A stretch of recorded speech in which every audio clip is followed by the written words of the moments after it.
मौलाया सल्ली व सल्लिम दाइमन अबदन अला हबीबिका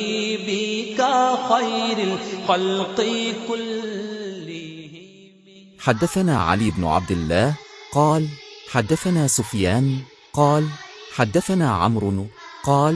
أخبرني وهب بن منبه عن أخيه قال سمعت أبا هريرة يقول ما من أصحاب إلى النبي صلى الله عليه وسلم أحد أكثر حديثا عنه مني إلا ما كان من عبد الله بن عمرو فإنه كان يكتب ولا أكتب.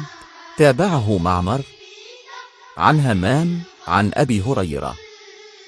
हमसे अली बिन अब्दुल्ला ने बयान किया, उनसे सुफियान ने, उनसे उमरो ने, वो कहते हैं कि मुझे वहब बिन मुनब्बा ने अपने भाई के वास्ते से खबर दी। वो कहते हैं कि मैंने अबू हुरैरा रज़ी अल्लाह अन्हु को कहते हुए सुना कि रसूल अल्लाह के सहाबा में अब्दुल्ला बिन उमरो रज़ी अल्लाह अन्हुमा के अलावा मुझसे ज़्यादा कोई हदीस बयान करने वाला नहीं था,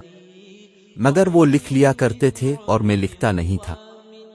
दूसरी सनद से मुअम्मर ने वहब बिन मुनब्बा की मताबत की, वो हमाम से रवायत करते हैं, वो अबू हुरैरा रज़ी अल्लाह अन्हु से